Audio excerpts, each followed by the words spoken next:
Trochu sa zamyslíme nad tým, čo vás rodičia ani škola nikdy nenaučí.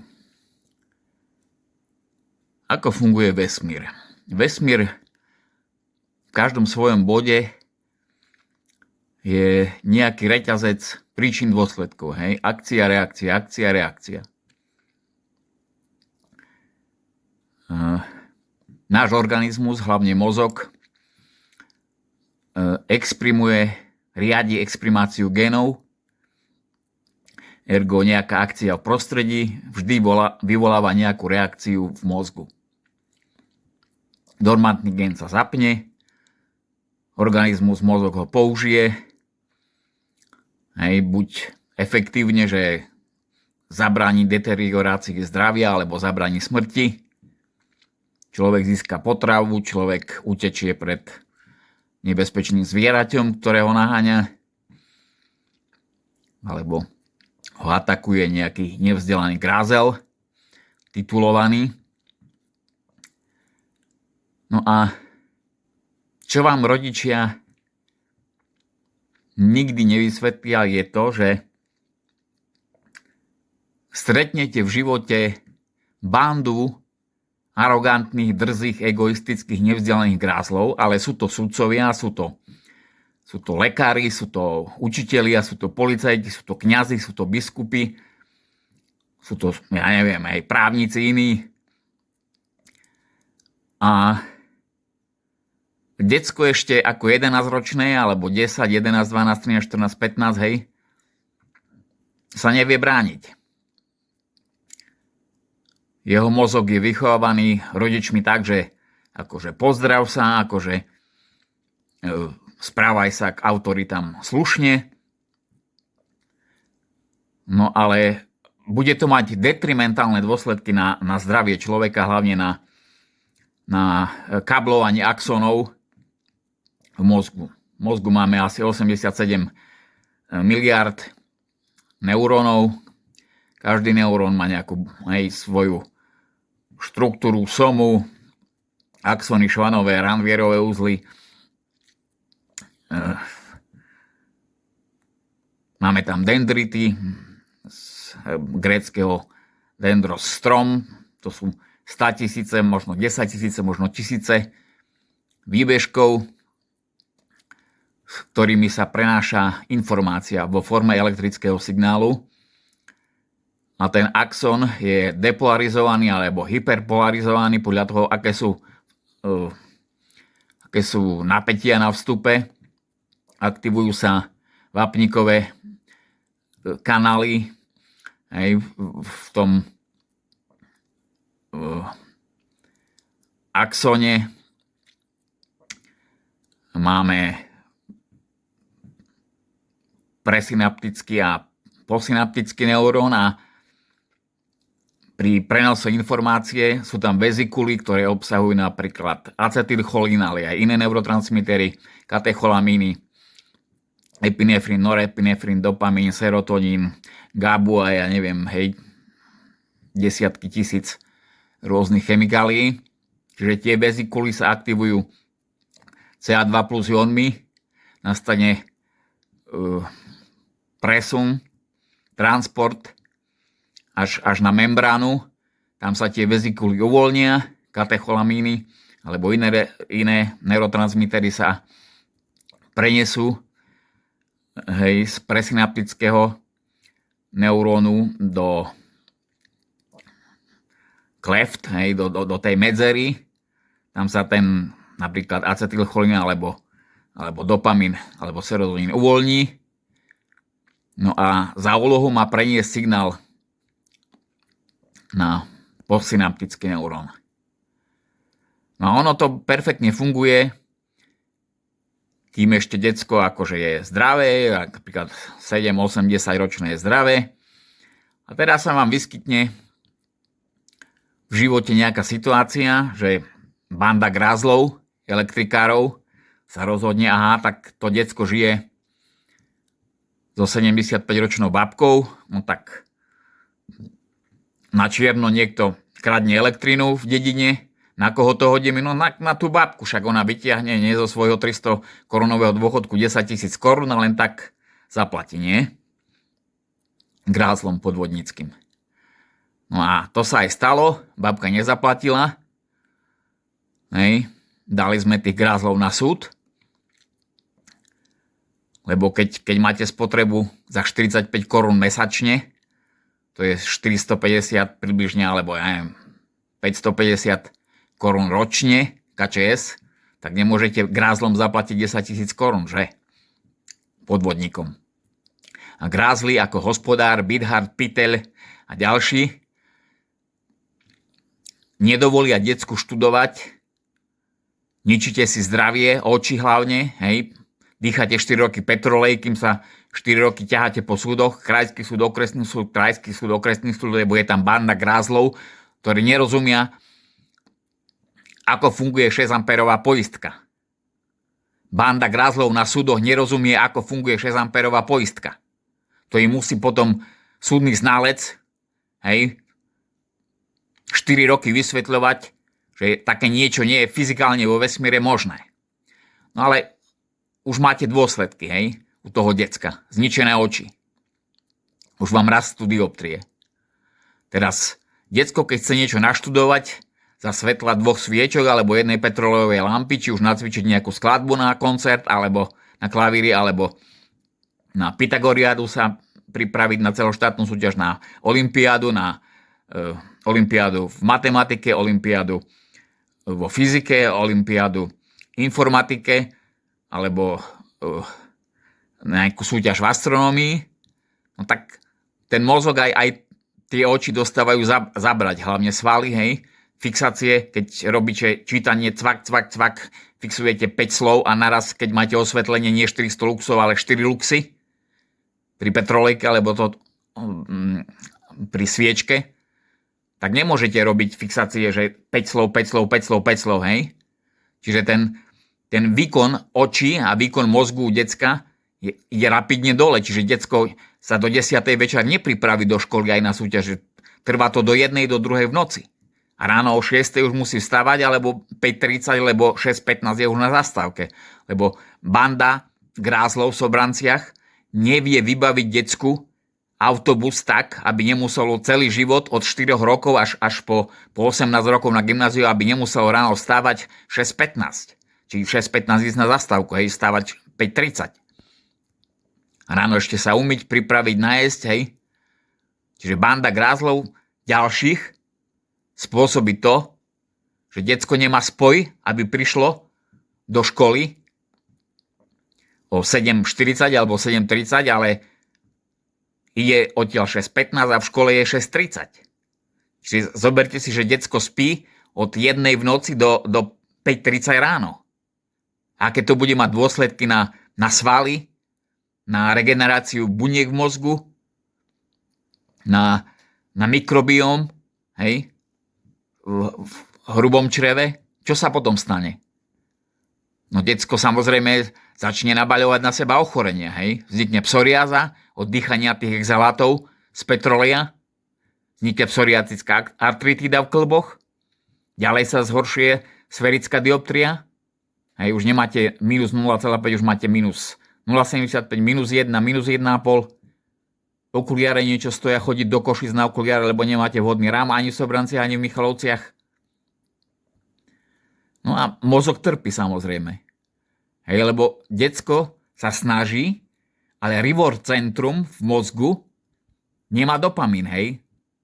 A nemá serotonín a nemá ďalšie neurotransmitery, aké tam majú byť na tých receptoroch D2, D3, hej, dopamínové receptory 5HT1, 5HT2, 5HT3, podskupiny 5HT1A, 5HT1B, hej. Čiže reward centrum nefunguje, decko sa snaží, ale nemá odmenu vo forme, že sa to niečo podarilo, hej, že sa niečo naučilo, lebo prestáva fungovať pamäť.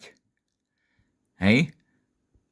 Mezokortikálne, mezolimbické dráhy, nigrostriatálne, tuberoinfundibulárne dráhy, hippocampus, cingulate gyrus, caudate, putamen, striatum, amygdala, substantia nigra, hej, produkcia melatonínu, to všetko ide do čerta, je rozregulovaný mozog, dysregulovaný a začína depresia. Hej, už to nie je subdepresia, už je to stredne ťažká depresia a prídete k lekárovi ako 11-ročný, 12-ročný, 13, 14, 15, 16, 17, 18 a čo urobí sobranský grázel lekár? No vysmeje sa vám do očí, decku. Čiže idete 1 rok do depresie? A však to je jarná únava, nie? Však to je nádcha. Čiže sobranský grázel sa vám vysmeje 11-12 ročnému decku. Keď decko riadne príde a vysvetlí, čo mu je, hej? Že mozog nepodáva výkon, že sa nevie sústrediť, že nespí. A sobranský grázel, lekár sa vám vysmeje. No a už ste v depresii. A už pozrite si profesora Sapolského alebo nejakých iných neurovedcov, ktorí jasne tvrdia, že v mozgu platí prísny determinizmus. Hej, to nie je, že náhodou sa niečo deje. Nič sa vo vesmíre nie je náhodou. Keď vám nejaký profesor alebo docent povie, že nejaká vec sa v mozgu deje náhodou, no tak zoberte palicu a urvejte mu poriadne po zadku alebo po hlave, nech trochu pochne tým rozumom, či má IQ nejaké alebo nemá. Nie, neexistujú náhodné veci. Neudrie vám blesk náhodou, alebo nespadne vám mesiac náhodou na zem, alebo nevyrastie vám na hlave paradajka. Keby boli náhody, no tak zoberte si 8,5 miliardy ľudí na svete, no tak náhodou by niekomu vyrastla na hlave paradajka, nie? Alebo náhodou by paradajka sa zmenila na slivku. Alebo paprika si náhodou povie, a tak náhodou dneska budem paradajka. Rozumiete? Nie sú náhody. Keď vám nejaký človek tvrdí, že vo fyzike sú náhody, že elektrón náhodou zmení náboj, alebo elektrón náhodou zmení hmotnosť, alebo protón zmení hmotnosť, že kvarky tam si povedia v protóne a gluóny, tak my zmeníme o 10% hmotnosť alebo o 10% náboj. Nie, také veci sa nedejú. Čiže vidíte,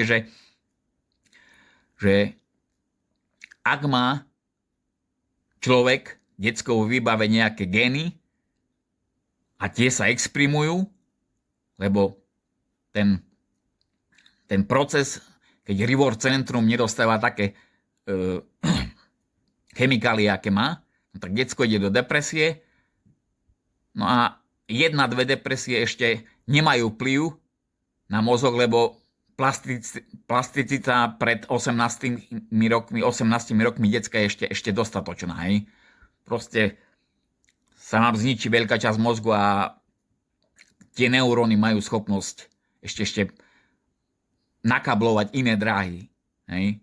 Tie, ktoré atrofujú, ktoré sú zničené, ale ak si pozriete profesora Sapolského alebo iných, 2, 3, 4 depresie, hej, že lekár sa vám smeje sobranský, 11, 12, 13, 14, 15, 16 rokov a furt sa vám posmievajú lekári, no tak už ste 6 krát, alebo 5 krát, alebo 7 krát depresii, atrofuje všetko, hej. My sme nemali ešte vtedy na Slovensku MRIčka, 11, 12 teslové, hej. Intenzita magnetického poľa 12 Tesla, to má rozlíšenie 0,1 mm kubického. Čiže už 2000 axonických vláken sa dá pozorovať a zistiť, že je tam atrofia. No ale toto sobranský lekár nevie, ani Michalovský, lebo to ešte bol Michalovský okres. Čiže vidíte, ako sa dopracujete k tomu, že vám banda grázlov fašisticky zničí mozog.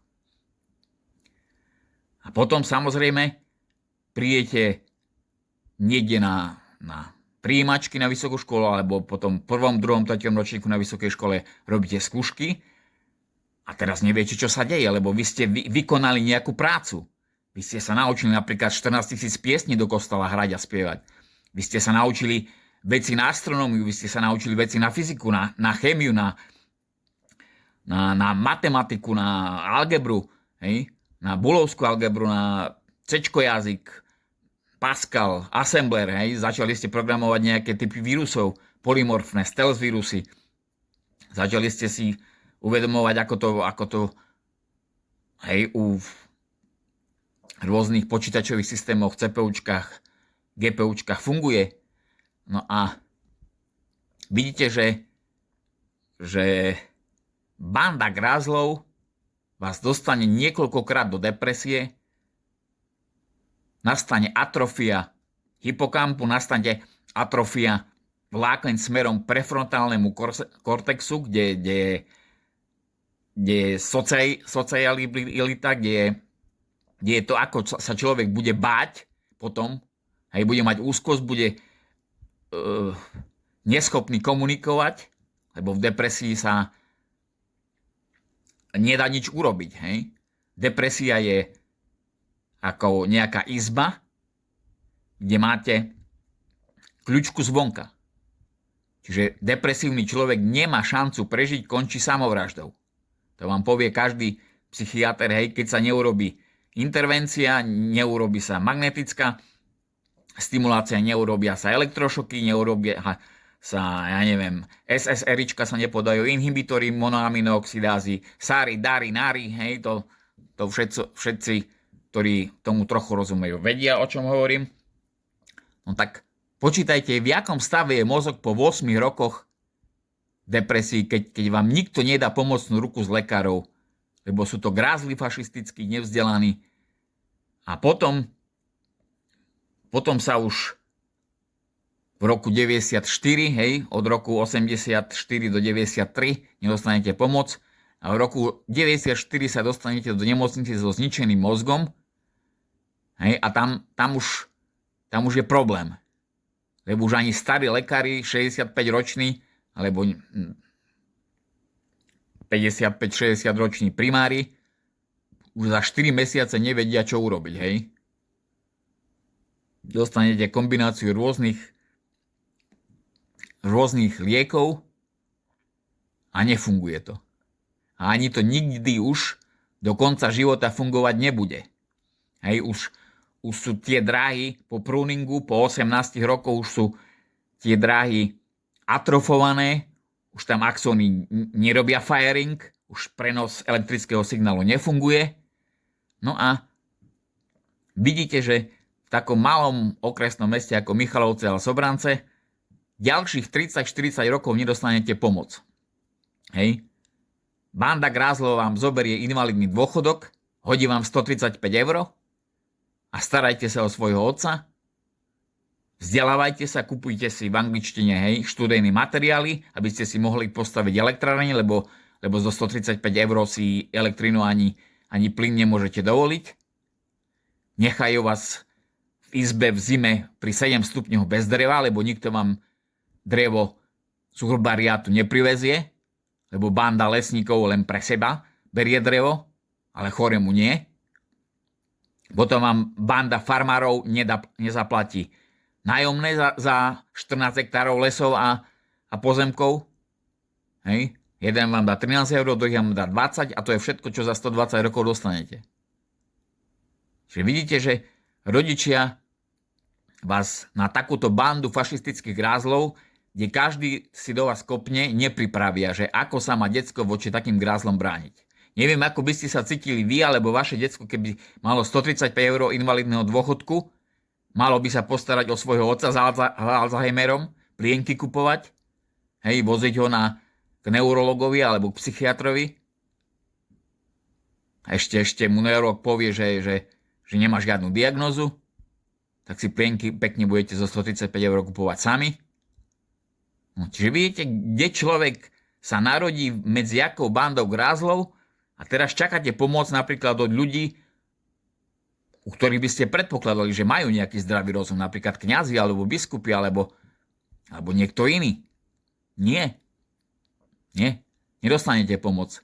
Banda grázlov, ktorá chodí do kostola, dá 300 € na kvety, ale chorému človeku, ktorý potrebuje lieky za 15 € a ďalšie lieky na psoriázu za 25 € a teraz dopravu do Michaloviec, lebo lieky nie sú v Sobranciach a dopravu do Vranova, lebo lieky nie sú v celých Michalovciach. Taký bol problém od 30. marca 2025, že lieky v celých Michalovciach neboli, tak choďte na bicykli mrazem -11 do Vranova. Čiže vidíte, na to vás rodičia nepripravia ani škola. Že stretnete 50 000 alebo koľko debilov s titulmi Mudr, Judr, hej, neviem akými titulmi RNDR, ktorí vám doničia pamäť a potom nevedia pochopiť, že veci sa dejú preto, lebo veci sa dejú v mozgu deterministicky, že keď má raz to decko zničenú pamäť, no tak asi nemôže stať ráno z postele, lebo berie lieky, ktoré mu ovplyvňujú vôľu. Hej, neexistuje nejaká vôľa v mozgu. Pozrite si profesora Sapolského. Nie? Vôľa to je nejaký mechanizmus prenosu signálov a to sa nedá ovplyvniť, akože človek si povie, aha, tak ja dneska ráno vstanem, hej? Ako vstanete, keď nepohnete rukou, nohou? Lebo neviete, čo je abulia, čo je afagia, čo je anhedonia. Ako pohnete rukami, nohami, keď nepohnete rukami, nohami? Ako si na niečo spomeniete, keď máte atrofované dráhy, ktoré spájajú, hej, hypokampus s kortexom alebo s inými centrami. Čiže vidíte, že banda grázlov v Sobranciach a Michalovciach nechápe, ako funguje fyzika. Ako fungujú deterministické procesy v mozgu. Čo je akože nepochopiteľné. V roku 2026 my nemáme človeka, ktorý vie posúdiť zdravotný stav, zmerať atrofiu mozgu a dať človeku taký dôchod, ako mu patrí. A ešte sa bude banda grázlov učiteľov správa tak, že vám nepomôže a dokonca vám nedovolí ani hrať v kostole, aby ste neupadali do ďalších a ďalších depresí. Čiže to nielen, že zažijete 7 alebo 8 depresí od 84 roku do 93. Tá banda grázlov o 3 roky zase vás dostane do nemocnice a dostanete viac liekov, čiže mozog už ešte menej funguje. O 3 roky zase vás banda grázlov dostane do depresie, lebo vy keď podávate nejaký výkon a naučíte sa tých 14 000 piesní do kostola hrať, tak ten mozog musí mať nejakú odmenu, že vy prejavíte niekde, že čo viete a vtedy mozog dostane odmenu a nejdete do depresie. Ale banda fašistických grázlov, učiteľov na základnej umeleckej škole alebo kde, presadí len svoje deti. Ale vám cvičiť v kostole nedovolí. Vám preukázať to, že 14 000 piesní ste sa naučili za tých 45 rokov, vám nedovolí nič urobiť. Len my, naša mafiánska rodina môže všetko a druhý človek nemôže nič. To už je akože strašné niečo, čo tu za fašizmus na tom, hej, Slovensku máme. V našom Sobranskom a bývalom Michalovskom okrese. Takže by sa ľudia mali nad sebou zamyslieť, keď majú čím a pochopiť tie procesy prenosu informácií v mozgu, že to je elektrický signál. Že tam nie je žiadny diabol, ani tam nie je ani andeličky, stražničky, ani duchovia, ani karma, ani podvedomie, nevedomie a všelijaké hovadiny, čo ľudia veria. Tak padajte do školy a študujte, jak je mozog nakablovaný a jak sa prenášajú informácie po axónoch a medzi axónmi a dendritmi a z jednej synapsy, z jedného presynaptického na posynaptický neurón. Či už elektrickou synapsou alebo chemickou synapsou. A keď toto nepochopíte, no tak akože 0 bodov. Skončíte všetci v pekle.